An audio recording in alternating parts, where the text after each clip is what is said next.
I'm sorry, but it's over. I can't see you anymore. I've met someone else. I think I've found the ultimate bass guitar. It's so good that I'm finally ditching my Fender Deluxe Active Jazz bass that I bought 10 years ago for a bass from some brand I've never heard of.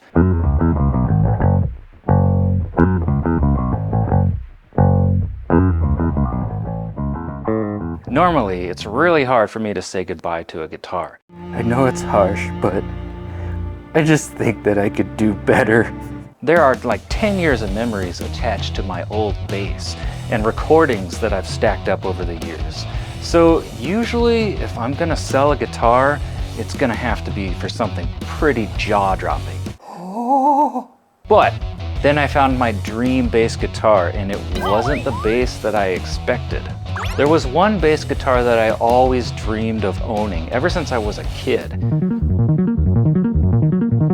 One day at cross-country practice in high school, my coach sent us on a free run so we could go anywhere we wanted as long as we ran for at least an hour. So guess where I ran? The guitar store in the next town over. I mean, hey, he didn't say that I had to stay on campus. I still remember what bass I picked up. It was this metallic red Fender Jazz Bass Deluxe, and it completely blew me away. It had these fancy block inlays. It looked amazing, it sounded amazing, but the price tag. Come on, man, us guitar players are just peasants. I dreamed of owning one of these and drooled over them in catalogs, but I think I was suffering a little bit from brand name bias.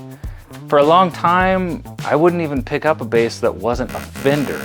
So the next time I bought a bass, I settled for a made in Mexico Fender 5-string jazz bass, thinking, this'll get me by on some recordings for now, and maybe someday I can buy my dream bass guitar.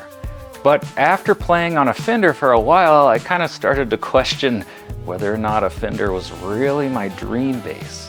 I mean, I love the look of a jazz bass and I love the sound, but mine wasn't the most comfortable to play. I just can't stand the shape of your neck. And I tried putting medium gauge strings on it for an experiment, just for tone reasons, but the B string, it wouldn't even fit through the bridge. So the ball end actually stuck out of the bridge an extra inch, which looked ridiculous. You just can't handle medium gauge strings, and I can't live with that. The saddles are so big and bulky too that I couldn't actually lower the action of the B string at all. It just was what it was, at least on my 2006 model. So you're forced to keep the strings higher than ideal and higher than other basses I would pick up at the store. I just don't understand why you weren't designed better. You could easily swap out the saddles to solve this problem, but it just kind of seems like the stock bridge isn't the best design.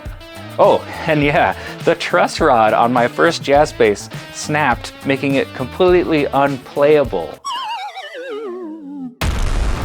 Apparently, for a while, Fender didn't add any extra reinforcement to account for the tension from a 5th string on some of the Made in Mexico models. And a friend of mine had the same bass and the same problem. His truss rod just snapped one day. Come on, Fender.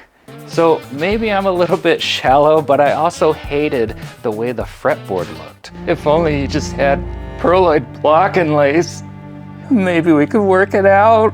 I'm not a big fan of dot inlays, and the wood, it just looked cheap to me compared to even some of the other Fenders. If it's gonna be on my guitar wall of destiny, then I'm not just looking for a bass that sounds and feels good. I want one that's gonna look like a piece of art. Rich dark wood, delicious inlays. That's my jam. Besides that, the cheapest Fender Deluxe Jazz Bass with those fantastic block inlays is running at $2,159. Not really an option for me, as my wife and I just had a baby. I need something that looks and sounds as tasty though. So one day I was browsing Reverb and I stumbled across something that looked like the jazz bass of my dreams, but it wasn't actually a Fender. It actually had more tonal options too. Just look at this thing.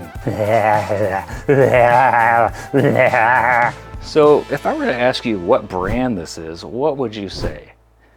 Guess.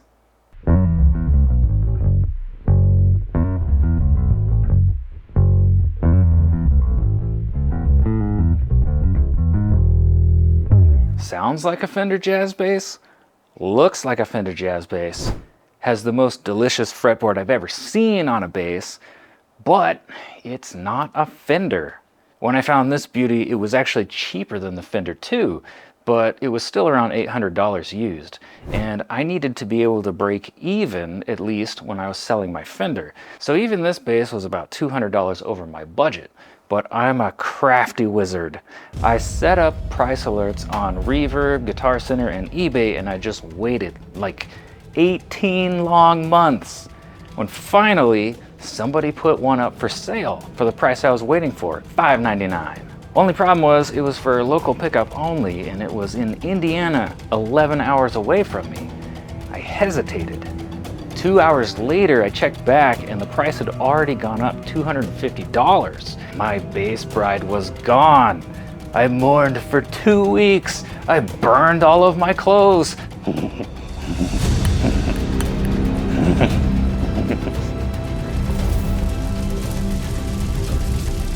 I collected my tears in a jar. I had to go to the grocery naked.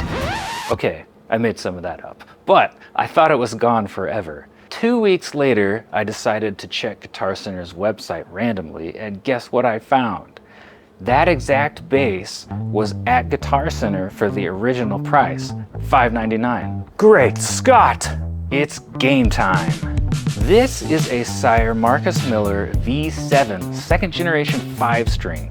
So, was it worth it? It comes in at $732, but I swear it looks like a $2,000 bass. It has active and passive modes and actually has a built-in 3-band EQ. You can basically pick any frequency to boost or cut, and the third knob allows you to blend the neck and bridge pickups together.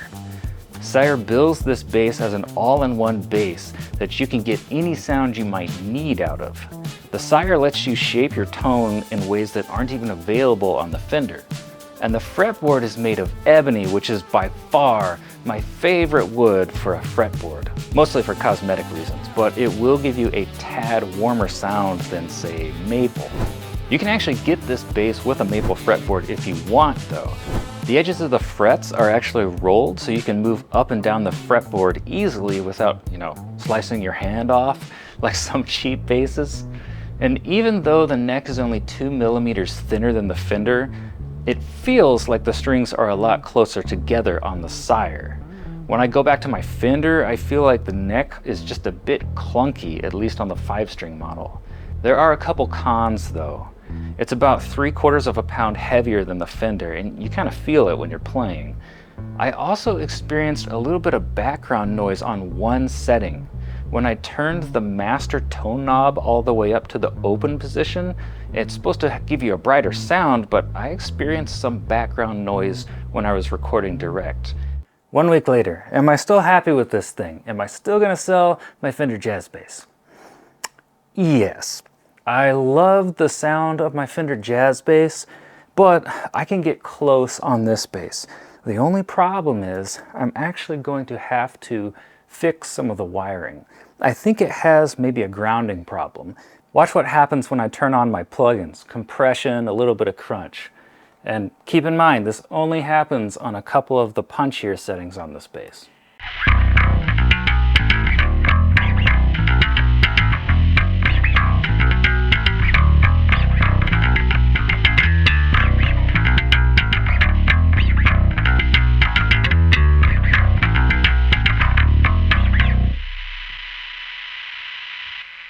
Pretty punchy, pretty nice. It's just really freaking noisy. I don't think I'm going to be able to deal with that, but it's fixable. BestBassGear.com has a wiring fix. Now it's for older Sires, but apparently some of these just aren't completely grounded correctly. So they added some foil and some wiring, and I'll put a link in the description of this video. That's not unusual because they've got wiring fixes for Fender basses too, and I've got a Harley Benton guitar that came brand new from the factory with bad ground. So I wonder what's up with that, but it's common. There is one other goofy thing I found. It's this tensioner right here. From the side, the screws are totally exposed. So that's unlike what I have on my Fender. It's just kind of funny. It's not a big deal, but if you're really into every single detail on a guitar, maybe you want to replace this. The decision I have to make now though is, do I just fix the wiring or do I upgrade the pickups? Because I would love to put the best pickups I can find in this thing, and then it might truly be my dream bass. The only other reason I can think to upgrade to a more expensive bass might be to try to get one that's not as heavy. But Lackland basses, Fender jazz basses, and Stingrays are all around 10 pounds. So the best basses out there of this type, it doesn't get too much lighter. There are also so many knobs on here. Let's see, we got 7 basically, because we've got knobs on top of knobs. It takes some time to figure out what sounds you like and what sounds you don't. But, I mean, if you're recording more than one type of music, this might be worth having because you can pretty much do everything you'd ever want to do with this bass. Every kind of tone, pop, metal. Yeah, you could do metal. You just got to get those pickups fixed first.